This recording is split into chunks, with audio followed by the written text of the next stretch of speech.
Boniface was a man the world envied. At just 40 years old, he had built an empire from nothing. His company stretched across continents, and his name opened doors in every high place. Money was not his problem, trust was. Even though he lived in mansions and drove the finest cars, Boniface's heart was always restless. He had grown up poor, and the memory of betrayal from people he once trusted never left him. Even now, after 5 years of marriage to Natasha, the woman he loved more than life itself, he often wondered, if I lost everything, would she still stand by me? One cold morning, Boniface sat quietly in his study, staring at the large painting of his late mother. His heart ached. He needed to know the truth, even if it broke him. That night, he called his most trusted lawyer, Mr. Gregory. I need you to draw up some papers, Boniface said, his voice low. I want it to look like I've had a terrible accident, paralyzed from the waist down. I want Natasha to believe it. Everything must be convincing. Gregory hesitated. Sir, are you sure? Testing love is dangerous.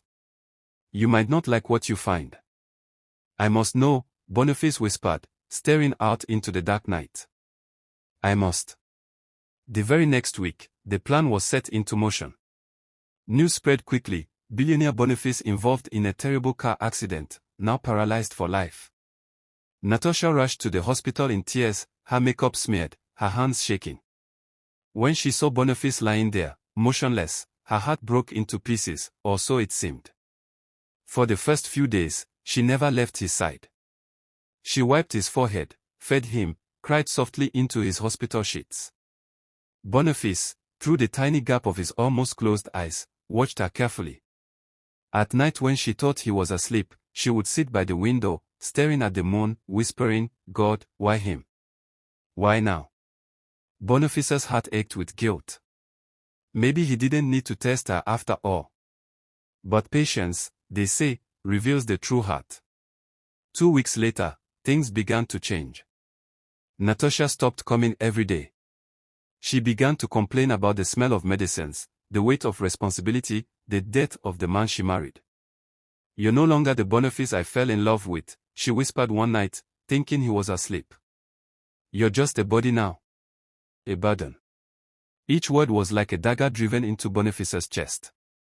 One afternoon, she walked into the hospital room in a bright red dress, heels clicking sharply against the floor. She looked different, lively, almost excited. You know, darling, Natasha said lightly, her fingers brushing over her diamond bracelet, maybe we should think about options. I can't put my whole life on pause because of your condition. Boniface said nothing. His heart was breaking into pieces no money could ever fix. The next day, she did the unthinkable. The very next day, Natasha came to the hospital looking even more beautiful. She wore a short dress, her lips painted red, and she smelled like strong perfume. Boniface could tell something had changed. She smiled too much. She laughed on the phone while he was lying there, pretending to sleep. That night, she told the nurse, I will not sleep here tonight. I have a meeting. But Boniface knew it was not a meeting. He saw her through the window as she entered a black car with a young man. She was laughing and holding the man's hand. Boniface's heart cried inside. His own wife, the woman he had trusted, was now happy with another man. Day by day, Natasha began to care less. She no longer brought food. She didn't ask if he was okay. Sometimes she wouldn't show up at all. When she came, she stayed for only a few minutes, always looking at her phone, always rushing out. One afternoon, she came in smiling again. There's someone I want you to meet, she said. Behind her was the same young man from the black car. His name is Kelvin. He's a friend, a close friend. Boniface could not believe it. His blood went cold. Kelvin looked at Boniface and laughed. So this is the big man I've heard about. You don't look so big now. Boniface wanted to scream, to cry, to tell her to stop. But he lay still, quiet, dead inside. Later that night, Natasha whispered in his ear, you will never walk again. You are no longer useful. I need a real man. Someone who can hold me, love me, Tears rolled down from Boniface's eyes. Slowly, softly, silently. But the worst part had not even started. After one long month in the hospital, Boniface was finally discharged. The news said he would never walk again. He was rolled into his mansion in a wheelchair, the same house he had built with love, the same house that now felt like a prison. At first, Natasha acted nice. She helped the nurse push his wheelchair, she smiled for the visitors, but once they were alone, she changed. She started bringing men into the house, not one, not two, but many. One day, she brought a man named Charles. He sat on the couch, crossed his legs, and looked Boniface in the eye. "So you're the mighty Boniface," he said, laughing. "You don't look mighty to me. You look like old wood." Natasha laughed loudly. "He used to command respect," she said, "but now, he can't even use the toilet without help." Boniface looked at her with tears in his eyes. "Natasha," he said slowly, "why are you doing this to me?" She walked close to him, bent down, and whispered, "Because you're weak. And I hate weak men." The next morning, she brought another man. This one wore gold chains and dark glasses. They danced in front of Boniface while loud music played in the house. Natasha sat on the man's lap, kissed him, and laughed as if Boniface didn't exist. But the worst day came on a Sunday morning. Boniface sat quietly by the window, watching birds fly. He had not eaten, he had not slept. His soul was tired. Natasha walked in, holding a bucket. "Look at you," she said. "Just sitting there like a bag of rice. Useless."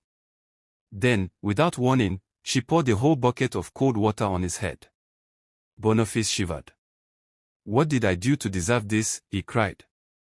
"Just go and die," she shouted. "Do us all a favor and die." Then she walked away, laughing with another man waiting by the door. Boniface sat in the cold, wet and shaking. His heart was broken beyond repair. The test was over, and the truth was more painful than death. The next day, Boniface made a quiet phone call to his most trusted lawyer, Mr. Gregory. He also called Natasha's parents, a few close friends, and some important people who had known him for years. "Please," he said to each one, "come to the house tomorrow. There's something I need to say."